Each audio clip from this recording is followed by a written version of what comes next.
குடியரசுத் தலைவர் தேர்தல் முடிஞ்சதும் பாராளுமன்ற விவாதங்களும் சட்ட மசோதாக்களும் மாற்றங்களை உருவாக்கும்னு இப்பவே எதிர்பார்ப்பா இருக்குதுங்களா.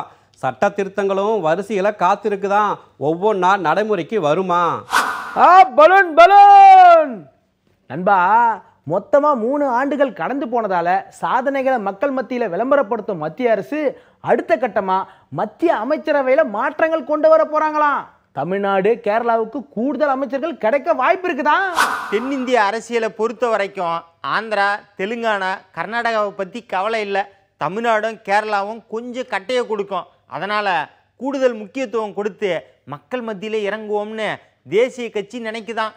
அதனால் பொறுப்புகள் தேடி வருமா? தலைவா, குடியரசுத் தலைவர் தேர்தலுக்கு அப்புறமா தமிழ்நாட்டு அரசியல்ல அடுத்தடுத்து மாற்றங்கள் நடக்குமா? எதிர்கட்சியான திமுக தலைவர்கள் பத்தி முழு விவரங்கள் சேகரிக்கப்படுதா? அது மட்டும் இல்லாம ஆகஸ்ட்ல சுற்றுப்பயணம், செப்டம்பர் பாதியில சந்திப்புகள், அக்டோபர் முதல் வாரம் முக்கிய அறிவிப்புகள்னு தமிழ்நாட்டை குறி வச்சு திட்டங்கள் இருக்குதா? இதெல்லாம் நாங்களாவா சொல்றோம்? வெளியில பேசிக்கிறாங்க.